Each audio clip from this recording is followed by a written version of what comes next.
Cool. Awesome, guys. Let's get started. Thank you, Dean, so much for jumping on this call. A lot of people had been reaching out to me to see if they could talk to someone that has been using REsimpli for a while and they've scaled their business. And I couldn't think of a better person than you. So I appreciate you jumping on the call. And, let's get started. So the agenda of the call will be, I'll just have you kind of share a little bit about your background. And then, I'll ask you some questions, but we'll make it an open Q&A if somebody wants to jump in and ask any questions. Okay. Sounds good. Sounds good to me. Cool. Awesome, Dean. Hey, thank you so much for being on the call. If you want to just tell us a little bit about yourself, where do you live? Where do you invest? What kind of investing do you do? That'll be great. Well, I'll give you guys the elevator pitch of kind of my origin story, my background story. So for me, like I grew up being just a super highly competitive sports guy, did good in school, got good grades, did good in sports, went to college on a scholarship, did all that, playing football, and then, went to the NFL to play for the Chargers. So that for me was kind of the pinnacle of life of where I wanted to be, everything I imagined and hoped and dreamt for. And I was living it, I was living in this surreal, real life moment. And it was incredible. Like there's a lot of fun, kind of crazy, I saw it in a movie, does it happen in real life kind of things that actually did happen in real life that were pretty wild. So, it was an incredible experience. And that being said, where my journey went, from playing great, feeling great, North Turner telling me I'm going to have a long career, I'm here thinking I made it, but I realized quickly that from the neck down, I felt amazing, but from the neck up, I was immediately starting to feel the effects because I went from playing tight end, running out, catching passes, blocking guys that were 1 yard away from me to fullback. And now I'm 10 yards away from somebody just trying to kill each other. And it's a train wreck every single play that you're pretty much in the game, right? So for me, I could feel it in my head. If I kept doing this, I'm going to be a vegetable by 40 or 50. So the short story is I hung up the cleats, arguably the hardest decision I've ever made in my life. But where I went next was I pretty much had to start over in life, right? I didn't have this long career and made a bunch of money like, my dreams were. It was a short career back into the real world, having to figure things out. And I had to start over from nothing and no other skills, right? I knew I was smart. I could figure things out, but I had no real life skills at that point. I'm a 23, 24-year-old. And what experience do I have working? None. So I get started in the corporate world. I had a buddy from college I played football with, kind of just led me into this position, which was a great opportunity and kind of set me up for getting working. But after working my butt off for a year, I realized this isn't really going to get me to those dreams that I had of the NFL and that NFL's life and living in the nice houses and going on vacations and taking care of my family. Like, this isn't going to be it. And so Googled how to get started on real estate, found Sean Terry's free podcast, and 3 months later had done my first deal and just, kept snowballing from there. Quick question on that. So what got you started in real estate? Like, was that something you always wanted to do? Just, from corporate job to jump into real estate? I'm curious. Yeah, I didn't put a lot of thought to it other than just thinking like, what are other things that I'm passionate about that have good opportunities, that have, growth potential, all that kind of stuff. Really didn't put a lot of magic thought to it other than, well, I remember growing up seeing the Dean Graziosi late night infomercials and being, a 12, 13, 15, 16-year-old, like being right on the edge of my seat at 1 a.m, wanting to buy the course, but I didn't.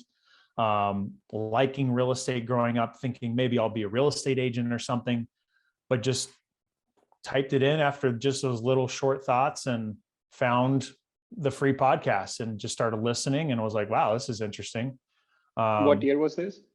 This was 2013. Okay, 2000. So about like 9 years ago. So you Yeah. did your first deal and then you just followed basically Sean Derry's program, essentially signed up for it or just from the free podcast? Didn't sign up for it. No. Yeah. Just followed the free information that was there and started literally just taking action immediately on some of the techniques he was talking about that you could find properties. And after doing my first deal, I actually co-wholesaled it with Sean Terry. Like Oh, nice. I not only followed and took action, but I actually took so much, I followed it to a T so much that I actually did it in his market in Arizona as he was talking about, oh, Gilbert's a good neighborhood to, or a good part, town to invest in. And Glendale's another good part. And I was just like, okay, I'm going to do exactly what he's saying. And this was while you were still living in California? Yeah, at the Your time. first So deal was virtual deal. yeah, so I was done. So when I was done with the Chargers, I moved to San Francisco to start working for that corporate job. And so I was living in San Francisco. And after doing that for a year, was still there and started taking action on real estate. So this was 2013, 2014. And then what happened after that? Did you just continue? Did you go all in on real estate or were you doing part-time while doing your corporate job? Yeah, still doing the corporate job, still doing real estate on the side, doing it while I was on my commute, doing it during lunch breaks, doing it after work, like, every second that I had possible was doing that. And after doing a couple deals and making some money, put that into marketing and started scaling that and getting my next deal, and just kept scaling it as I kept making, doing more deals. And kind of the short version of my journey until now was, after a year, I found my business partner because I was wholesaling him deals. And he's like, hey, you're really good at finding deals. Do you want to do flips together? I was like, well, I don't know much about flips, but he's like, don't worry about it. Just keep finding the deals. I'll handle the project stuff and, I'll raise the money and we'll get it done. Well, soon after that, I found a private lender from one of my marketing who had $3 million. And he's like, how much money? I don't want to sell my house, but what return would you give me? I told him 10%. He said, when can we meet? So then we started buying a bunch of houses. And believe me, it's not all rainbows and sunshine. I made tons of mistakes, doing flips that I shouldn't have done, losing a bunch of money when I was really, really new at it. And then having to crawl back out of that, do more deals, got screwed over and scammed on into my third or fourth year when we were really cruising pretty good. Some guy sold me basically a lot that everything seemed like the way he presented it was ready to go, going to be in and out, shovel ready. We could start break ground tomorrow as soon as you buy it, but it was just an absolute disaster. He was just a wolf in sheep's clothing. Lost $187,000 on that deal. Oh. So I've been kicked in the nuts plenty of times along the way. That is 187,000. Wow, that's crazy. Yeah, it was a big ouchies. Yeah. So from basically kind of working through my first 4 or 5 years, it was ups and downs for me. And had I not made the mistakes naturally, I'd be further along, right? But I think most success stories, they've got their problems, right? They've got their mistakes along the way. And all of those, of course, were not at good times to do that. So for me, kind of coming out of that, we finally started to scale up our flipping business, and we were doing 20 flips at a time, and we're just cranking on those. But I realized the more we were doing that, the more money would come in, it would just go right back out.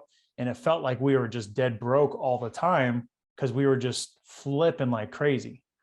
And it was just so cash intensive to where the beginning of 2019, we decided, you know what, we're really good at finding deals, but when we do too many at a time, it's kind of the law of diminishing returns. So we decided to pivot back to my origins of wholesaling, focusing on deals, focusing on getting good cash buyers and growing that. And then in the meantime, anything that made sense as a rental, we would focus on keeping it as a rental, right? So flash forward to today, we were doing at the time, probably five deals a month when we pivoted and needed to scale. And, flash forward to today, we're almost to $10 million in a rental portfolio. And we are, doing 15 plus deals a month right now, wholesaling deals. We'll do maybe a couple flips at a time because some of the deals, the spreads are just too good. And if it's an easy flip, we'll go ahead and do it. We literally have 3 flips right now that are about to hit the market. One of them will be a 100K net profit deal. The other one will be a 125K net profit deal.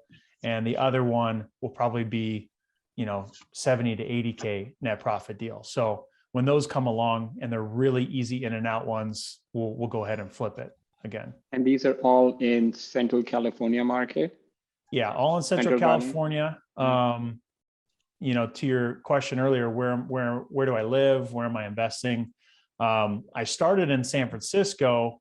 And when I was in San Francisco, I was investing, doing my wholesale deals in Arizona for the first probably 5 deals. Okay. Then as I had some money to market, I went to my like where I grew up, right? So in Central California, bunch of small towns, houses you can buy for 100, 200, 300,000. And that was a lot more comfortable for me rather than trying to compete buying $1 million houses in San Francisco that were total teardowns.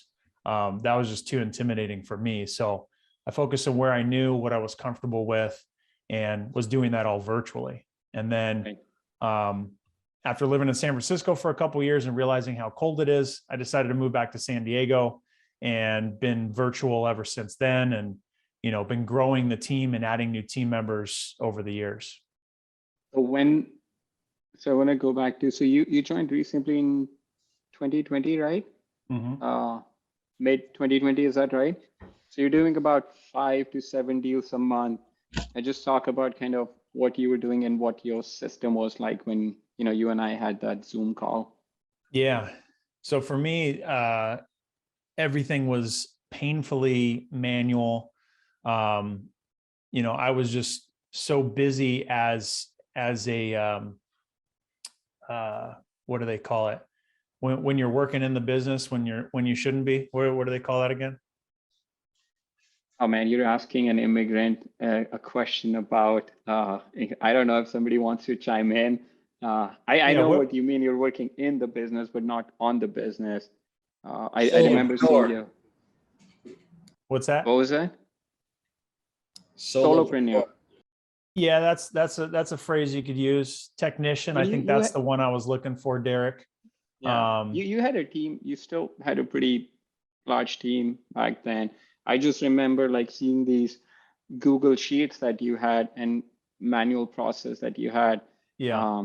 And then you were doing about 5 to 7.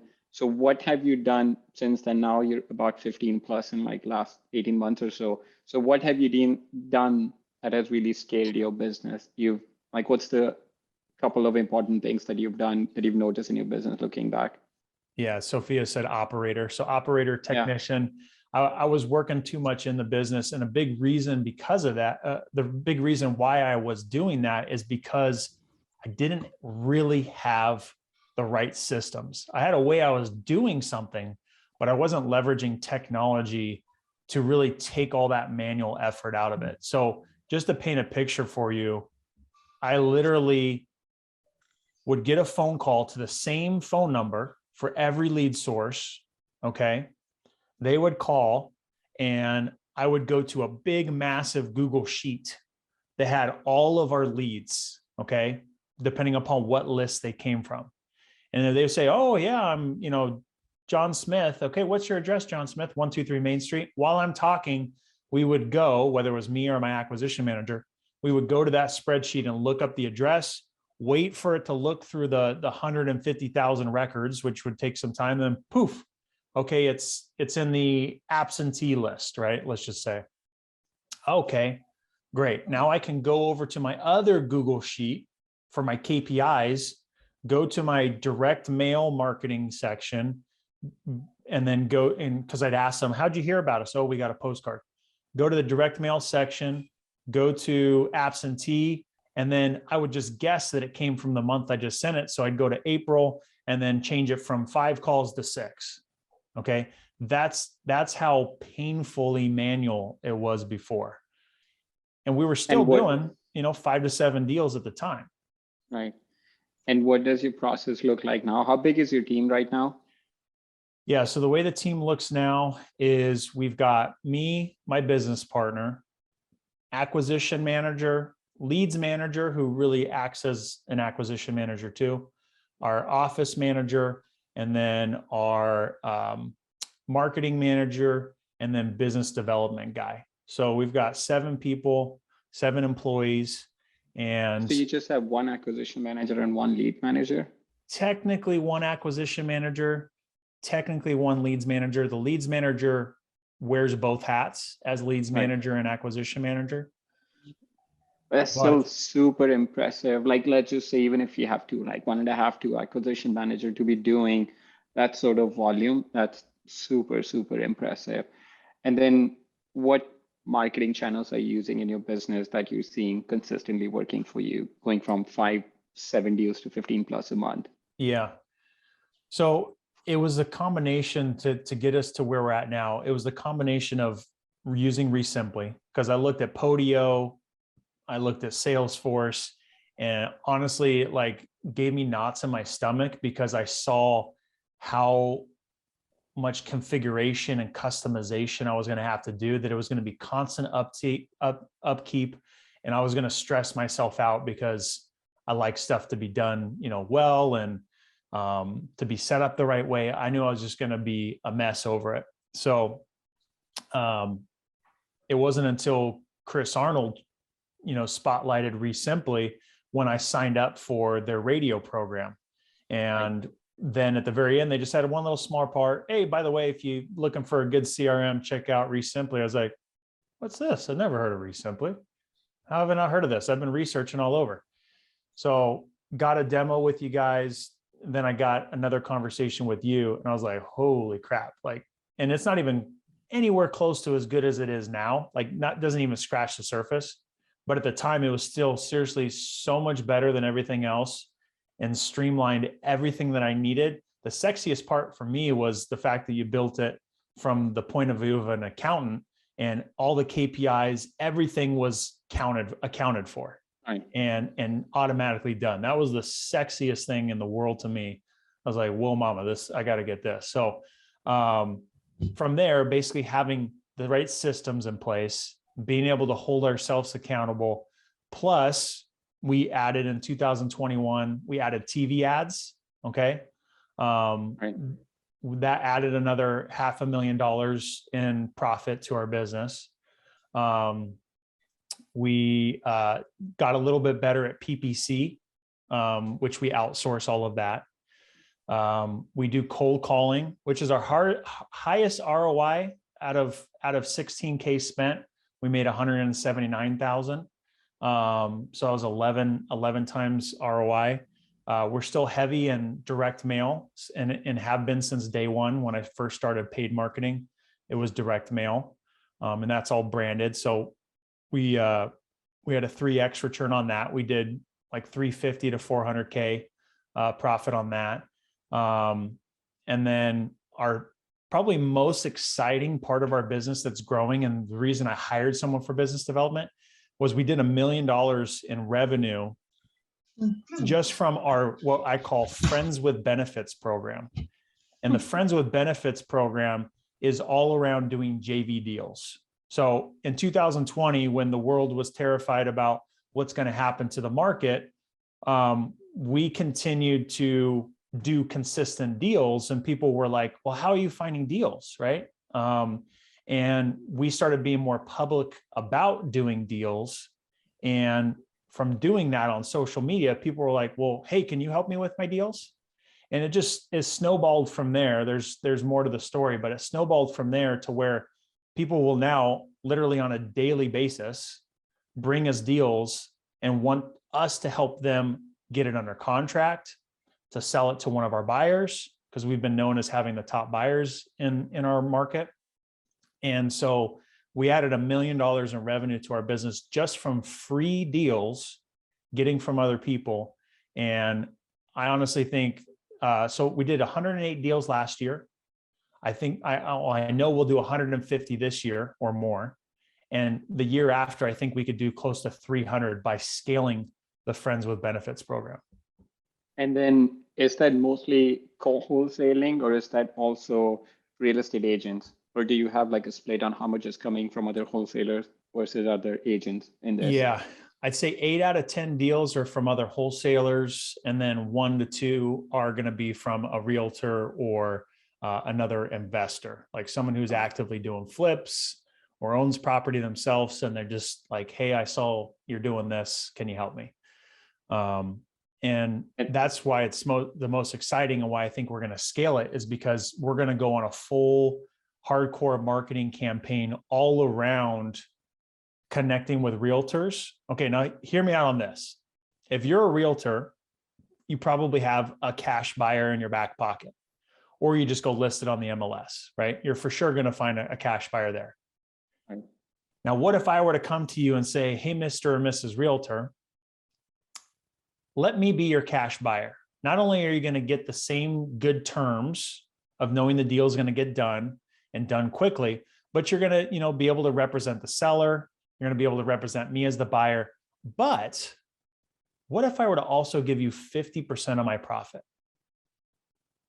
So instead of that realtor making, let's just say in my market, a $200,000 house, and let's just say it's high, it's a 6% commission. Okay. So they're making, what is that? 12K? 12,000. Yeah. 6 times 2 is 12K. Let's say they're making 12K, but because I've got the best cash buyers and I'm going to wholesale that property and make $20,000, $30,000, $40,000, right? I'm going to coach them up on what the best price is. We're going to give them half of that profit. So they're going to make an extra $10,000, $15,000, $20,000 on that exact same deal. Those realtors. Are you closing on these properties? Most of the time, no, not ourselves. Okay. We'll straight up assign them to that end buyer. So we'll of course explain that whole process to them, but for any realtor, their mind might explode in the fact that they can get additional profit from that. Now, I saw a comment come in right here about breach of fiduciary. This is obviously all stuff that needs to be disclosed, right? All stuff that needs to be disclosed. They've got, what do they call it? A financial interest in the property or whatever it is, right? So there's different ways. Same thing with when a realtor is buying a property, we list in our purchase contract, a member of the LLC is a licensed realtor, right? So as long as you're disclosing things, then you're fine in that area. And then, so right now in your market, you're noticing direct mail is the most consistent deals for you, but the ROI wise, direct mail is cold calling is the best. It's the highest ROI, but it's not our biggest revenue generator or consistent deal flow. Right. And part of that's in our fault, because our number of deals per contract, number of leads per contract is really high, probably because we've got so many leads that we're not on top of our cold calling leads as much as we should be. Right. Got it. And Justice has a question. Do you do the auction style or asking price model when you're wholesaling your deal? So are you sending it out and saying, highest and best, or hey, right, this is whoever comes first? So I am like extremely convinced that the way I do it is the best way to do it. Now, granted, you might have some people that might argue, well, you could make some more if you do a buy it now price that's actually like above and beyond what even makes sense as a number, or if you do an auction style, you might be able to squeeze out a little bit more. I would argue I'm already pushing the limits on my prices to where I've got I've got almost 1,000 people on my buyers list that if I send out your typical, this is a good deal price, I'm going to have like a block party in front of the house of hundreds and hundreds of people. And the seller's going to call me wondering, like, what just happened? I just signed the contract. What did you just do? And I did that on accident once. I sent it out too low. And honestly, it was like there was a parade going on the block. It was just like a carousel of cars driving by. But every deal I sell, I am pushing the limits on that price so high that I might only get 5 calls. I might only get 1 call on a deal, but they're ready to move forward. And so to answer the question specifically, what I do is I give one price, and I've created a environment or an understanding that when I send out a deal, it's going to sell quick because it's at a good price. So those people that are willing to pay the top price, they're usually calling within minutes. And if they're going to give me the price I'm asking, then I'll sell it to them right then and there, because I want to reward them for taking action. Now, what that creating a does, sense of urgency for them. Create a huge sense of urgency, massive, right? What this does over time is when I get a phone call, hey, is the property still available? Like, they can't get it out of their mouth fast enough because they want to get that property. Okay, so I create a huge sense of urgency to where every call now is it still available? Not like, hey, I'm interested in that property. No, they're trained that if they get this one, they're lucky, you know? So what I do is I reward that action that they take. And if they jump on it right away, and I ask them my magic questions, like, is there anything else you need to do? Do you need a walkthrough, a financial contingency? You know, you got to call your mom. Is there anything you got to do before we close this deal? Or are you 100% ready to close? There's going to be absolutely zero surprises. Nothing's going to prevent you from closing this deal. And if they say yes and give me the warm fuzzy, I might ask them even a second time. And if so, we'll sign the contract, we'll take it to escrow, and we'll be in a hurry to close. So it's that sense of urgency that I've created that get them to pay top dollar, and I reward them for taking that price. I can speak to that, being on the other side, being a cash buyer. So there's a wholesaler in our market. We used to buy a bunch of his properties, but he moved to the auction price model, you know, which worked for him. But that completely turned me off, because if he sent an email, I said, hey, you're asking 100,000, here's 100,000, I'll close on it next week. Why are you going back on it? You said 100,000. Why are you saying, oh, wait until Friday, you know, for me to hit all the offers? And we said, if you're going to do that, we're not going to buy any properties. We're serious cash buy. You give us a price, we'll close on it if it works, plain and simple.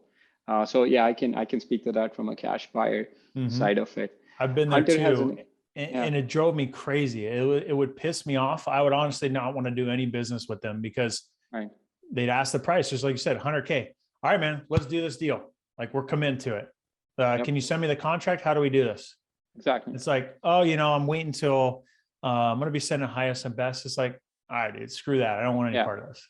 Exactly. Because then you don't know if you're going to get the deal, and then, you know, that you might be bidding against yourself. I personally don't like it. Yeah. Hunter has a question. How did you start building your buyers list? Yeah. So everything has been organic. I even tested out buying a list, which had, you know, a couple thousand people on it, and testing that out, sending it out. Do not recommend that, because you're going to get a lot of people who are not engaged with you, don't understand why they're getting it. They're pissed off. Maybe they signed up for something and, you know, they weren't really interested in your stuff. So everything's organic. So just to give you some quick action items, if you have something like PropStream, type in the city that you're looking for buyers, click on the cash buyers quick list. Then I go down to the filter for the price point, target price point max. So the last sales price or the estimated value of the house, I might put in my market 300,000, right, as the max. And then it's going to quickly start filtering it down. You can also put in the filter for corporates. Like, I don't want Joe Schmo that bought a house. I want ABC Company LLC. and, anyone else like them. And then there they are. They're staring you right in the face. Now, it doesn't stop there. There's not a magic button that gives you all their phone numbers and gives you all the good stuff. You got to then take those entities and go put them into Google, right? A lot of the mailing addresses that will be available will often be their home, right? So you can have their home address now. You have you can go skip trace that home address and get their name and then get their number, right? You can use PropStream to look up that home address and see who the owner is of it. And hey, look, it's John Smith at 123 Main Street. Okay, so now I'm going to put John Smith, 123 Main Street. I'm going to go skip trace it. Now I have likely that buyer's phone number. You used to be able, until they just changed the website. I'm hoping that it's temporary, but you used to be able to go to the Secretary of State website and literally look at the statement of information or the articles of incorporation that entity has. So I could go to my company in the Secretary of State, type in my company name, hit search, and then it would show me as me and my partner as the owner of our company and even our mailing address. It's like, whoa, that's pretty personal stuff, but it's right there because it's public information. They're switching websites right now in California. So it's all down right now, and it's actually making things a little slower. But if you just search in Google using that strategy I gave, you're going to get a lot closer to finding buyers. And I think there's another website, I don't know if you've used it, opencorporate.com. You can look up information also. I think it's a paid service. And a couple of other things that I have received from wholesalers, which I think is a neat idea, is so we buy all our properties in a trust, and then we use like a UPS address. So what I have seen some wholesalers do is actually send out an actual mail piece just to get on their buyers list. So if somebody's actually serious cash buyer, they will call that number and just get on the buyers list. Yep. So that's one way to do that. And another thing is just go to your area and just to sell my house fast. And then like all the websites that are going to come up are probably also going to be cash buyers. So yep. Cool. And Jasmine has a question. Could you please explain a little bit more about Friends with Benefits, how that works and how effective it has been for you? Yeah, Friends with Benefits is all a branding play. So if I just said on my social media, Instagram story, hey guys, send me your deals, we'll make money together. It's like, okay, cool. Some people might be interested in that. But if it's like me showing a post of escrow saying deal closed, right? And then I send another social media post and it shows me sending a PayPal payment for $20,000. And I say, man, I love sending my friends money. Wouldn't you love if your friends sent you money? Well, let me tell you about our Friends with Benefits program, right? Would you like to get out of the friend zone with us and be friends with benefits where you can start getting paid for being friends with us? And then start basically explaining how that works. Hey, if you got a qualified lead, someone told you with a pulse that they want to sell their house, but you're not sure you're going to negotiate the best deal, you're busy or whatever it is, whatever the situation is, we'll literally just send us the lead. Our team will take it from there. We'll call the seller, schedule an appointment, get pictures, negotiate the contract, get it under contract. Then we'll sell it to one of our cash buyers at top dollar. We'll take it to escrow, handle the whole process. Then when we close, and we'll keep you updated throughout the process, when we close, we'll give you 50% of the profit, right? Most people wouldn't do all the work on something for only 50% of the profit. But in my mind, it's like, dude, if the word gets out and people had a great experience and they got 50% of the profit and made 20,000 bucks because we negotiated a great deal, we also sold it way higher than they could have, and they probably made more than if they did the deal on themselves. Like, works out for you, dude, that's a no-brainer.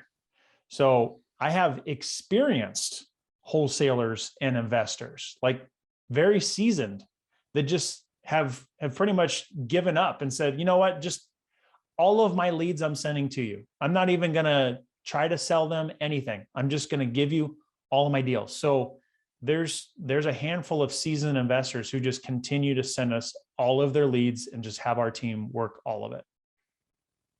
Right. I want to get to question from Okay, Justin. got it. Thank you. Thank you, Dean. Appreciate it. Yeah, of course. I want to get to a question from Justin and Isaac. I think they're related. Like, how are you using REsimpli in your company to streamline and automate the processes? Yeah, so I'd be a mess if I didn't have REsimpli. I mean, especially if you consider I was using Google Sheets, like literally. I can show you what I used to have here. So this is literally like what my life used to look like. This is Google Sheets, all color coordinated. Yellow's like on follow up. Green is they're interested in selling. The hot pink, purple, they're ready to sell. Like this is all the information I had. Okay. Pretty funny. But in REsimpli now, REsimpli by itself, right, is great, but it's at the mercy of someone being responsible and being self-accountable, right? You got to go in, you got to work the leads, you got to do all that stuff. All the information you need is right there, from the KPIs, from all the leads flowing in, and just, you know, showing you that they're ready to take action on. But let me get specific about what we've done. So some really key things that we've done is setting up reoccurring meetings. Sounds really simple, but there's expectations that come with those meetings. So with the meetings that we have our Monday call is our acquisitions call. Now, this is for us to focus on all of our appointment set and offers made leads. That's it. Okay. Appointment set and offers made. So we're there to just focus on the leads that are close, that need attention, and we need to talk about it, right? Is there something that's holding that deal back? Do we need to think creatively? You know, what are those numbers for us to get this one across the finish line? Then on Tuesdays, we have our team call, and this is to go over all of our deals that are under contract and assigned to buyer. So basically, these are all the ones that are in escrow.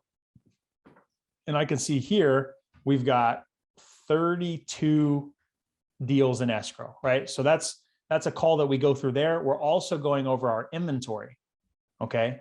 And we've got flips and stuff. Yeah, so flips, rentals we just bought. So we've got 11 properties that are in inventory right now, okay? So we'll go through all of those on our team call. And then on Wednesday, what's that? Go ahead. No, go ahead. I was gonna say on Wednesday, that's our new meeting we just started that's gonna make an insanely huge difference, and honestly gonna take us to doing probably 2 to 5 more deals a month. And this is our accountability call, okay? So our accountability call is to have constructive criticism and look at just our no contact made and contact made. And we're gonna switch it off every other Wednesday to where we actually look through the leads, each and every one. But the intent from the start was to look at them and see, okay, like I'm pulling up one right now. This lead that came in from this TV lead, okay, came in April 15th. It looks like we didn't connect with them. We called them once on the 15th at 12:33, and then we didn't call them back after that. Like, yo, what's going on here? This is a TV lead. This is a hot lead. They're highly motivated. We called them once on the 15th. It's now the 19th. There's 4 days that have passed. We only called them once. We don't have a drip campaign on this lead. What's wrong here? Like our kind of rules of engagement that we set up is if we don't take the initial call, let's say it's an inbound lead through like a web form for cold calling, or it's a PPC lead that came in through a form, we have to call them within 5 minutes. Just bottom line, have to call them within 5 minutes. And then after you have attempted to make contact, let's say you didn't, you need to call them 2 to 3 more times that same day, okay? Send them a text message. And if you don't get a hold of them, you need to put them on a drip campaign, okay? So we've got all our drip campaigns that are set up based on, what the situation is. If it's no contact made, we've made an offer, it's under contract and they ghosted us, stuff like that. So by putting all of this in place, we're effectively and having the meetings to hold ourselves accountable, these are the things that have really helped us to stay on top of stuff. And without REsimpli, without all of the information right there in your face, right? It doesn't take me long to figure out what's going on with this lead. I don't have to guess. I can look at this TV lead and instantly know I called them once on the 15th at 12:33 and we haven't called them since. Okay. This has got to stop. We got to get better. So those meetings that we've put in place, and then having kind of those rules of engagement, and using REsimpli, and obviously the tools that they have, are what allow us to be effective, and now more effective. Now, the one other thing that we live and die by that we've gotten good at is our tasks. Before, we were kind of like running wild. We would go to the dashboard that I'm looking at right now. There's 129 active leads on here, and be like, okay, well, let me just start going down the list. Let me start at the top of offers made, and then just click through each one and see what I need to do. But we got away from that completely, because you would spend hours just looking at it every single day, trying to figure out which ones you needed to take action on. So the best way to keep yourself honest is to live in the tasks. So a lead comes in, or you're working a lead, everything has to have a task. And when it has a task, then you focus on working through your tasks. Some of those are just some quick follow-up ones. You can kind of hammer through them. And other ones, it's like, all right, I need to make a phone call. All right, I need to follow up on that offer. All right, I need to do whatever it is. So whenever we complete a task, we make sure there's another one for the next step. And once we shifted to the task, because we were kind of flirting back and forth with that, that made a really big difference for us to just start knocking these out. And we do the same thing in our business, and we're noticing we get a lot more accountability. I'm quickly going to share my screen. Can you guys see my screen? Yep. Yeah. So what we've started doing in our business is, we go into the dashboard. This has to be zero. It's a test account, but this has to be zero for everyone at the end of the day. If there is a task that's not completed, we go in and ask, okay, you didn't complete your task. So we do daily huddle. We ask, okay, was there a reason why you were not able to complete that task? So we go into that. Open lead should be zero at the end of the day. So there might be a couple of leads that came in after the end of the day. And then all the messages that we internally shared should have been responded to. What we started doing now is, and we're going to add this to dashboard to make it easier, is so we go in, we apply this filter that I want to see all the leads that do not have a drip campaign and that do not have any pending tasks. So it tells me I have these 31 leads that have no drip campaign on them and they do not have any pending tasks. So that means nobody is working on these. So for us, we had about 1,800 of these. So we went through every day. My lead manager was making sure 50 of those were moving from no drip campaign to drip campaign. So now that's what we track every single day. We track, okay, how many leads do we have that are on no drip and no task? And that means like every single lead in our system is absolutely always accounted for. It never falls through the crack. So we basically move to the task system to make sure, and our drip is, primarily task driven. Hey, call this lead. And if it's, like a lot of those, like send a handwritten thank you note, if we make an offer and we're not able to get a contract after that. So some of those things. So we'll make sure all of those are part of our drip. Then we go through, make sure, like we should have zero leads that are not on any drip or do not have a task assigned. So then if we have something, we'll go through and say, hey, why is this lead, doesn't have a drip, doesn't have a task assigned? That means absolutely nobody's working on this. So that's what we've been starting doing in our business and create a lot more accountability in our business on a daily call. So I'll say that too, Sharad, that I've been doing sales forever and a day, and the tasks is like so freaking important. I was just, as you said, I live in my tasks. I was just gonna say live in your tasks, because when I was in Podio, I did the same thing. It was like tasks every day. And if nothing's, I keep mine at 0 too. Like everything. And those tasks have to be very actionable. So there's like no confusion. It's not like follow up with seller. Like I write like what exactly they need to do, not just follow up with seller. It's be like call lead to do blah, blah, blah, blah, blah, and make sure that they're actually doing something. Yeah.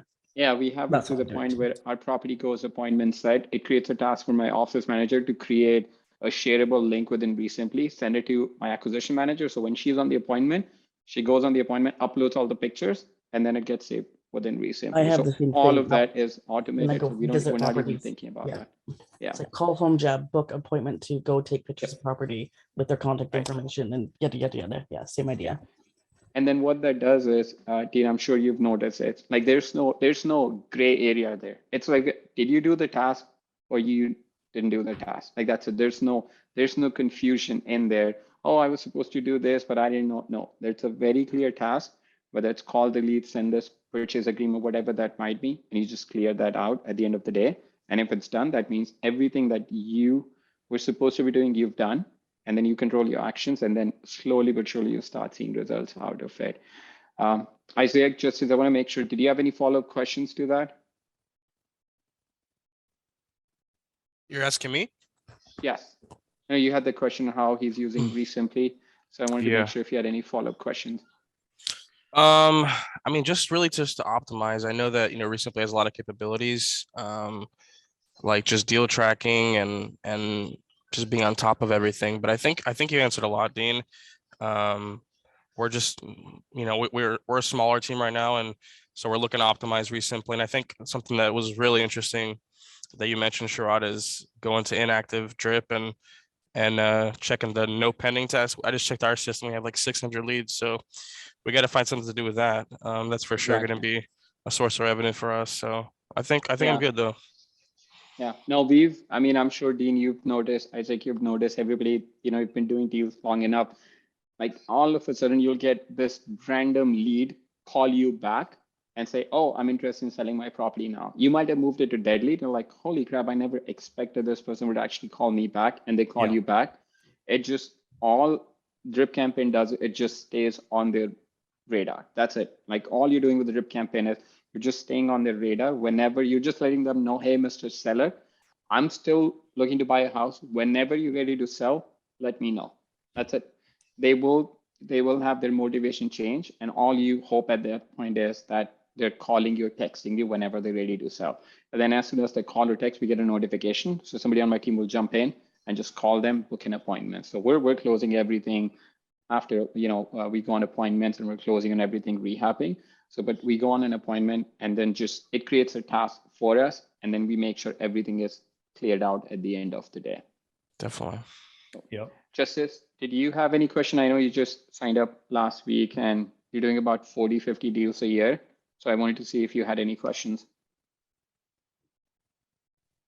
All right. Sorry, are you talking to me, Joseph Ballinger? No, Justice Soto. Justice. My apologies. Yeah. No, Or if anybody else has a question, Isaac Santana, you raised your hand. Hi, go ahead, yeah, man. I have a question for you. Well, two questions. One is, how are you personally, or not, I guess not personally, but how do you and your team pre-qualify, like in your ads and in your beginning cold calling stages? And like, what would you, because like there's so many different exit strategies. I'm just like, as a beginner, how do you best go about that so you don't spook them and like, lead or just kill the lead? Just general pre-qualifying, like how do you work the lead and find out if there's a deal there? Well, yeah, because I mean, I guess from a seller's standpoint, they're just going to be selling the house, and then you could be doing like a creative closing or like a just assigning the contract. But because there's such a big margin of difference between what your exit strategy is, I guess I'm not clear on how you're going about pre-qualifying them. Like if the ads are saying something like, "Oh, we only buy ugly houses," or are you thinking Gotcha. like, yeah. Yeah. So our ads in general just kind of do a broad stroke about, do you have a house that, has equity in it? Do you have a house that has problem tenants? Do you have, a house that has too many repairs? That kind of general marketing is the type of targeting that we're doing, right? So it kind of broad strokes and lists out different problems. So like my TV ad, I list a couple potential issues. My postcard lists in bullet points potential issues. That way, if one of those, did you inherit a house, right? If one of those things relate to you, or you just want to sell your house fast, cash, blah, blah, blah, give us a call. So that's what the marketing is. And then in terms of qualifying, whatever opportunity that lead presents is what I'm going to lean in on. If there's a big margin and it's in a price range that makes sense as a rental, then you bet your ass we're going to keep it as a rental. If they're asking too much and it's too tight and the house is good enough condition, like we just did recently, we'll buy it subject to. If it's your everyday type of deal that we do mostly, and it's a wholesale deal, then obviously most deals in general, just in terms of qualifying, I'm not there to necessarily see what they fit best. It's more so just to see what their situation is, what the problem is, what the condition of the property is, see how serious and motivated they are, see if they even have a price that they're interested in selling based on what they've shared up to that point. Where are we at in this conversation? Are we already in a good position to where the price is at a good price? Are they playing hard to get? And I got to kind of throw some numbers out there, so that goes back to just general kind of seller conversations, seller scripts in general, that you'd go through. Yeah, that's what thank we you do. for that one. Yeah, go Sorry, I just had a quick follow-up question. So thank you for that. You said, your marketing targets the pain points of the sellers, and then the qualification process is more like investigative and like individual. And then just one more question. What is your, I guess, since you're already like, I guess years ahead of where a beginner is, what is your personal bottleneck in your like daily business life? I'd say the personal bottleneck is just always streamlining things, systemizing things, getting better as a leader, getting better as a business owner. I mean, this past year, I've had tremendous growth in leadership. Before, when I was hiring people, I was always, wanting to be nice and make everybody feel good and comfortable, which is still the case. You want to make people feel good, but it's like, all right, enough is enough. This is bullshit. I'm being too easy on these people. Like, we got to hold people accountable. And the good news is we're doing great. Like, we're getting great results. So that makes it even easier to be more critical in a positive way. Constructive criticism is the right word to use. So that's why we have an accountability call now. That's why I gave ownership to people within the team of certain meetings. Like, I don't run the acquisitions call anymore. I don't run the team call anymore. I was a control freak before, and I wanted to run all those things and make sure they will run well. But now my leads manager runs the acquisitions call. My my office manager does all of our transaction coordination now and does everything with escrow, and gave her ownership of that call. And now people are feeling more like they're a part of the company. They're more accountable. And if we're failing in a certain area, it's their fault and it's easy to pinpoint. And now we can support them. They need better training. We need to set better expectations. They need better tools or support. So those are all bottlenecks that I face now, and basically looking at things kind of from above and where can we get better, Holding people Clark. accountable in positive ways. Thank you, Dean. Yep. Clark, you had a question? If you Yeah. want to unmute yourself. Yeah. Hey, Dean, appreciate all the insight. Definitely taking away some solid nuggets. I was curious, as far as seems like you have a pretty good spend on marketing right now. You guys are doing the vast majority of your stuff with the friends and benefits. And it sounds like that's what you see as the big ticket to scale a lot more with your same team. Is that kind of your strategy? Are you putting more energy into that over the next, 6 to 12 months versus great spending question. more money? Yeah. So for me, there's always ways to spend more money, but for me, it's like figuring out at scale where that sweet spot is, right? That's the $1 million question. Where in my market, my addressable market, which in Central California, it's decently sized, but it's really not like a big, massive metropolitan.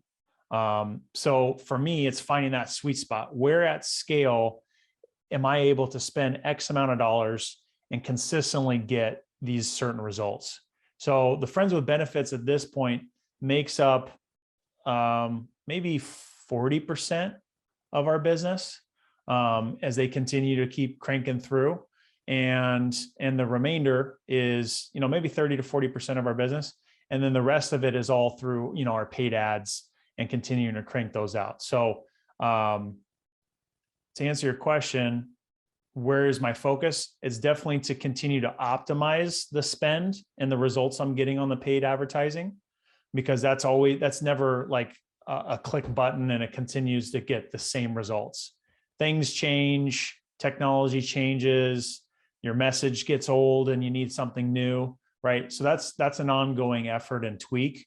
And then the Friends with Benefits is just like insanely exciting, because like our company and more so personal brand, because I got my business partner who's actually like, if we were to like one off each other and just say, you know, or single one of each other out, my partner is actually more successful than I am in business. He's got some like monster commercial deals that he's been working on the past couple of years that are like making him wildly successful and, you know, and incredible. But in our business together, I'm the one that's more the face and the brand maker, right? So in terms of that, the brand that I've been building and relationships that I've been building over the past couple of years intentionally has just been like an infinite X return, because I really haven't been necessarily spending money on it.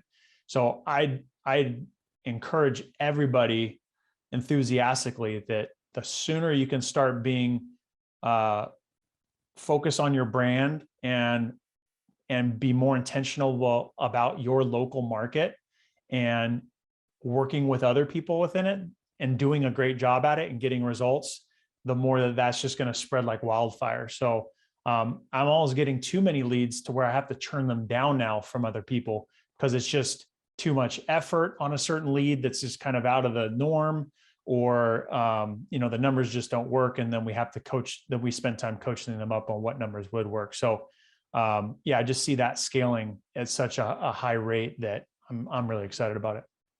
You know, Dean, if you ever get overloaded with those leads, you just feel free to send them my way. I'll help you out, man. You know, I'm kidding. Sorry. Kidding. All right, Mitch You're has not a question. I know. I wasn't though. No, you're not. Kidding, not kidding. Yeah, right. But Dean and Sharad, I did want to ask a question as well. I wasn't sure how to appropriately indicate it on the system. I didn't want to cut anyone in line, but. No, go ahead. Yeah. Oh, perfect. Thank you, guys. First and foremost, thank you for having me on the call as well. Just got signed up with REsimpli quite recently. Actually kind of hopping on board with a very experienced investor out in the Houston, Texas area, and I'm going to be specifically doing acquisitions. And so I still have yet to come across some of the tutorials, but the timing was just right for this mastermind call. And I was just wondering if you guys could maybe speak from a backed up perspective of the applicability of REsimpli, specifically in regards to acquisitions. Like I know it kind of has that CRM aspect to it and such. Obviously it has the driving for dollars capability as well. That's great. But just a number of capabilities in the system. But in terms specifically of acquisition, so we're going to have a lead manager that's bringing in leads already. You know, I'm studying up on, I used to sell mortgages, so I'm comfortable to a certain extent in this field already, but I'm going to be basically closing the deal and getting it to dispo. And so I'm just wondering if you guys could speak like some of the applicability that REsimpli has in that specific category of kind of that bridging the gap between getting the lead and bringing it to disposition. Yeah, I'll let you want to go first, Sharad? Yeah, I can say that. So just to give you guys a little bit idea of kind of what our roadmap is. So we are investing very heavily in list stacking. So we just recently made some pretty cool updates. We're rolling out some more updates in the next 2 to 4 weeks. And then we're also rolling out a dialer that's going to be built within REsimpli. So you just basically don't need to like export anything. You just, you know, filter your list, send it to dialer call from within REsimpli. And then we're also revamping. Now that's dialer is exporting contact information from leads. Is that what that is? Like from a skip tracing or something like that? This would be for prospecting purposes. So you have a dialer within REsimpli for leads follow, but we're also adding a dialer for prospecting purposes. Think of it like a Mojo dialer, right? So it would be basically a replacement. So we use Mojo in our business. So for us, it would be a replacement for that. So you can basically stack your list and just start calling from within REsimpli. It's going to be a single line dialer. We are rolling out the single line dialer just to keep the the quality of the number good, and then we'll eventually go into triple line dialer. So that, and then we're also revamping our driving for dollar app this quarter. So that's going to be completely revamped. A lot of people have been asking for that, and it's going to be fully integrated with list stacking, leads, and other parts of the business. So that's kind of our focus is a lot on the, I believe we do a pretty good job of the lead management part of it. Lately we've also been noticing people are switching to REsimpli from CRM built on Salesforce. So, we've had people. Well, that's what I was interested in particular, because Salesforce and some of those other ones, Redtail, those are more so for different industries is what those data sets are more kind of tailored towards. But I was curious about REsimpli's CRM capabilities, because I saw there's certain statusing effects as well. Like you can say, initial prospect or initial contact made or like pending contract or something to that extent. Yeah, so the way we built our system is to think of it as Salesforce or Podio. It's built for everyone. And in the process, it ends up being, really good for nobody. It's just my opinion. But REsimpli is built just for real estate investors. So like if you were running a real estate agent business, you would not want to use REsimpli because it's not built for that. So with everything we're rolling out, like we're going to be rolling out a leaderboard next month. That's very specific to real estate investor industry. It's not for agents. It's not for, if you have a construction business, it's only for real estate investors. You said it's going to be a leaderboard. Like, what are you guys doing? Like, calculating, putting up like the top numbers of like total assets or property value under management or something? No. And like you can see like who in your company, if there are multiple people on your team, who is bringing in how much revenue, what's their average revenue per deal, how many calls they're making, how many SMS. So that we shared it on our Facebook group last week. So if you're not on our Facebook group, like I would highly recommend joining it, and then you can see all the updates there. Yeah. So that would be mine. So yeah, our focus this quarter and over next quarter is a lot on helping on the lead gen side of the business through dialer. We already have direct mail built in. We're doing tons of really cool things with our list stacking, and then also like revamping our driving app. Gotcha. Yeah. All right. Thank you, Sharad. Dean, did you have anything to add to that? Yeah, it sounded like there are some more questions, Joseph, just around like its basic functionality. So like when a lead comes in, whether you're manually entering it in, whether a phone call came in and then created the lead itself, right? Because that phone number is really what's driving that creation of the lead, or it's being pushed through a web form, or you've got an integration through Zapier. Someone filled out a form on your website, or someone, a PPC lead or something like that. What that's end up going to look like is it comes into either in no contact made or contact made, depending upon how it got there. And then just through the basic functionality of REsimpli at the top left, you can change that status, right? Move it to appointment set, and then choose what the appointment was set to, change it to offers made, and then you're entering in what offer you did make, right? And then moving it to under contract, what price you did get it under contract, when the scheduled closing date is. When you assign it to buyer, you update what the assignment fee is. So it just has its own natural flow.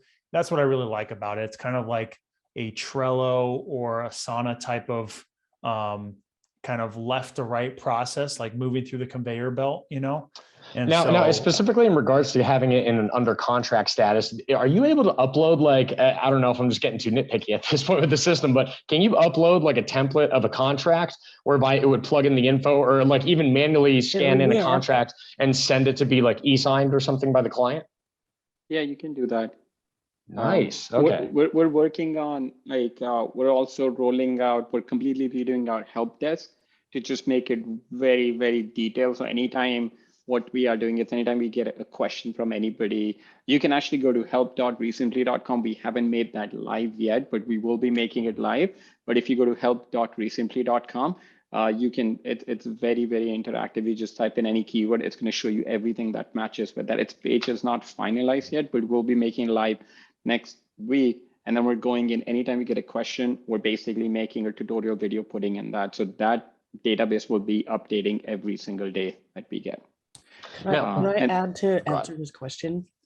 Just because what I like about it from an acquisition standpoint is you take your lead from being not contacted to an appointment. It takes them through the whole like sales process till it's under contract. Like that's the whole functionality I feel of with the pipeline. Yeah, I mean, It- our idea was very simple Yeah. to just Yeah. you take the Tweak it lead through from this thing left to right. Yeah. And then And who is this, by the way? It's Leanna that's talking. Leanna. Yeah. Okay. No, thank you very much, Leanna. I appreciate the input. Yeah, That's the thing. I'm trying to like the tasks. conceptualize like what it's going to be like, because like we have a VA that's going to be bringing in our leads for us mainly. So like I'm really just going to be in that process of like getting the lead, and I'm going to be like point of contact through until it's just a matter of logistics on the contract. And then we have someone already that's going to be like doing the full analysis, like giving it the official thumbs up, thumbs down. But that I'm really like that acquisitions role in particular. So I'm just wondering like what it's going to look like in terms of me using it. In terms of sending out contracts in particular, I was just kind of intrigued by that aspect. Is it just like a typed out template that it'll accept? Or does REsimpli actually have like almost DocuSign capabilities where like, say, we want to do a different language of the contract for whatever reason. And so we upload or, just scan in maybe one. And instead of being able to type it in, does it have that DocuSign capability where you could like manually indicate, have it sign the contract here and then send it out? Do you guys get what I'm asking? I don't know if that's too granular or specific, but I come from the financial services industry, like just wirehouses and such. And they had those capabilities. They would actually have this very easy DocuSign integration, whereby even if it was like a manual document that wasn't typed out, you could still sign it. So say if you have multiple templates of contracts, depending on the legal language you want in there, I just wasn't sure if REsimpli catered to that extent. It's okay if it doesn't. Maybe it's just like a little suggestion box thing. But if it does, I was just curious. I mean, I don't use DocuSign. Like we just manage all our contracts from within REsimpli. So the important thing is once you upload your templates and they're set up correctly, you might have like multiple templates, and then you can choose, depending on the situation, you can use the template that you want to use, and they just send it out. It auto saves within that property. And again, I would like, since you just joined, if you log into your account and then on the bottom left, you will see help desk. If you click on it, there should be a button for schedule an onboarding call, and they'll go over all of this, and you get unlimited onboarding calls, just FYI, so you can Does it sound like I'll need him, Sharad? Is that what you're telling me that? No, I'm not saying that. No, I'm joking. I'm busting your chops, man. You're good. Short answer is yes, it does that. Yeah. Okay. That's awesome. Thank you guys. Appreciate it. I will be setting up those onboarding calls for days. Thank you very much, guys. And Dean, I'm going to have one last question from Mitch over here. How are you doing so many deals with just one acquisition manager? Are you closing virtual most of the time?